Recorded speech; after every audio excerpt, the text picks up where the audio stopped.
So இன்றைக்கி வந்து நமக்கு லேபர் டேனால ஹாலிடே. ஸோ நம்ம பைக் எடுத்துகிட்டு எங்கேயாவது வெளியில் போகலாம் அப்படின்னு பிளான் பண்ணியாச்சு காலையிலேயே. அதனால் பக்கத்தில் எங்கேயாவது சும்மா போயிட்டு வந்துடலாம், இதுக்குன்னு போக வேண்டாம், சண்டே வேறு எங்கேயாவது போய்க்கலாம் அப்படி சொல்லி கிளம்பி போயிட்டுருக்கேன். இங்கே பக்கத்தில் பெஸ்ட்டு பீச்சுன்னு பார்த்தா நமக்கு வந்து கரிக்காட்டு குப்பம் தான் இருக்குது. அதனால் வந்து அங்கே தான் போயிட்டுருக்கேன். ஹிடன் பீச்சுன்னானுங்க.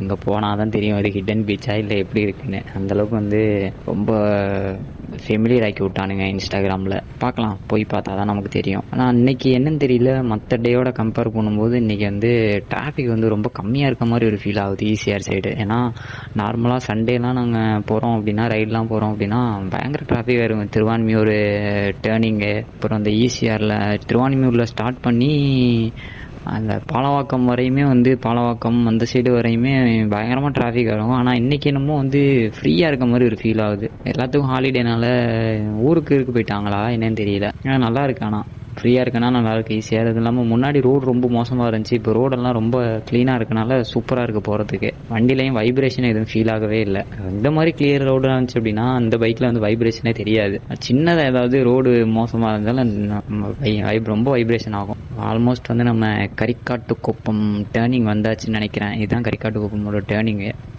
உள்ளே போக வேண்டியதான்.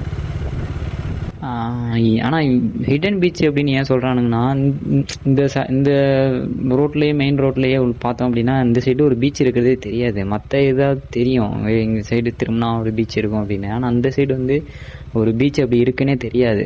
உள்ளே போய் லாஸ்ட் டெட் எண்டு போனால் தான் பீச் இருக்கிறதே தெரியும். நல்லா இருக்குது பீச்சு. எனக்கு இந்த ஒரு லொக்கேஷன் பார்த்தா எனக்கு எப்படி இன்றைக்கி ஃபீல் ஆகுது அப்படின்னா, இன்றைக்கி வந்து கிளைமேட் வேறு சூப்பராக இருக்குது.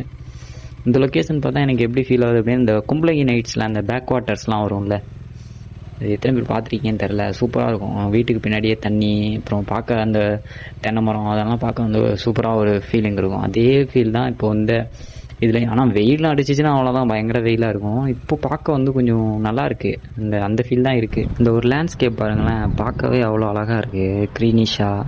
ஆனால் இன்றைக்கி என்ன ஒரு சர்ப்ரைஸ் அப்படின்னா வந்து வெயிலே இல்லை சுத்தமாக. ஒரு 8 o'clock வரையே வெயில் இல்லை, அதுக்கு மேலே ஒரு 9 o'clock 9:30க்கு மேலே தான் வந்து வெயிலே வந்தது. அது வேறு சூப்பராக, காற்றும் நல்லா சில்லுன்னு இருந்தது. அண்டு சொல்ல மறந்துட்டேன், இந்த பீச் வந்து எதுக்கு ரொம்ப ஃபேமஸ் அப்படின்னா சர்ஃபிங்க்கு தான் ரொம்ப ஃபேமஸ். சூப்பராக இருக்கும் இந்த இடத்துல சர்ஃபிங்கு, ஃபோட்டோகிராஃபி இந்த மாதிரிலாம் எடுக்கிறதுக்கு வந்து செம்ம லொக்கேஷனு.